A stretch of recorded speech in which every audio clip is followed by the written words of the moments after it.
Let's focus on that now with Brentford taking on Leeds, and we'll hear from Thomas Frank and Jesse Marsh. I think they suit the Premier League. I'm not saying they suit them more than Everton or Burnley, who will be one of the other teams. But with the history, I think if you guys or if any want to pick the top 20 they want in the Premier League with history and size, I'm pretty sure they'll pick Leeds. I don't think they'll pick Brentford, to be fair, over time. But it is what it is. Massive club, looking forward to playing. I know we will focus on try to win it as we've done with any other game. Try to do our best. Try to go out there and get 3 points. And we have a chance to go top 10. So we'll do that. We'll come with everything. We want to be aggressive. We know that we want to win, and if we win, we give ourselves the best chance. I think I've been in these situations before in different leagues where on the last day, whether it's for a championship or placing in a league that you need to know a little bit what's going on in another match and how to manage that throughout the game at halftime in every way. We'll have communication with our team at halftime for sure and throughout the second half. But the key is that the focus for us is to have a good start, to bring ourselves into the match really well, to be positive, to find a way to get a lead. And in the reverse way, that can put pressure on Burnley in the moment if they know that we're having a positive result in our match. Well, wow, the fight for survival going right down to the final day of the season. Both Leeds and Burnley are equal on points, but Leeds have a far worse goal difference, meaning that a draw for Leeds still won't be enough. They have to better Burnley's result in order to survive. And going down to the final day, JMO, you mentioned it already. You've been in this division. How will the players be feeling right now of both teams?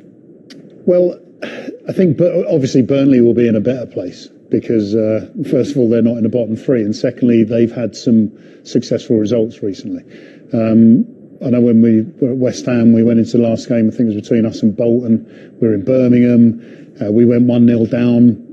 Bolton lost, and you can hear all this on a pitch. And again, I think these are the influences at the top and the bottom when the fans get involved. But I love listening to managers doing their press conferences. Thomas Frank looks very confident there. He's not stressed, whereas I'm looking at Jesse Marsh and I'm thinking he looks a little bit edgy. And if your manager's edgy, that creates edginess in the change room. So hopefully for the Leeds players, he isn't edgy going into that game on Sunday. Because if he does that, then bye-bye Leeds. I mean, Jesse would have been tuning in last night, Jules, and he would have watched that. He was like 2-0 at half-time, Everton getting beat, thinking, wow, they're in it with us. All of a sudden, second half, he's choked on the hot dog. He's thinking, oh my goodness, now there's only two of us, we need to do something. We're behind the black ball, and that's exactly where they are. Burnley know what they have to do. They got to go to Brentford. We saw Brentford the first game of the season against Arsenal, the atmosphere there. It's going to be incredible, the atmosphere. Going to want to send them away. They're delighted with the season what Brentford have had. Christian Eriksen's arrived there now. I just don't see any way. I really don't. But you can never predict it. It's the last day of the season. Can get edgy, but it's not going to get edgy for them. Can they be complacent? Possibly. That's the only chance. Brentford complacent, and they know what they have to do. They have to win this football match to give themselves a chance. Yeah.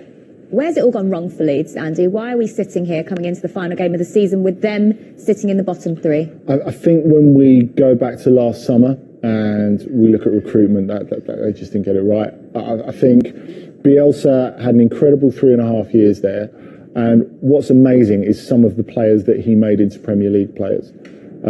We talked about coaching earlier in the show, and I think that's very much part of it. Once it started to slip away, I think you've looked at Leeds from the start of the season and you look at the bench and you think, where's the depth? You don't see many weaker benches in the Premier League, which has been a huge problem for them.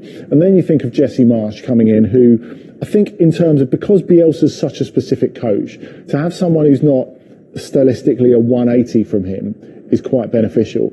But it would be much more beneficial if he'd have not taken over a team that can't defend, that's completely shot of confidence, and after the transfer window. It's a very difficult job to take on. And in working in that defence, they've lost a lot of their attacking verve, and then there's not the depth.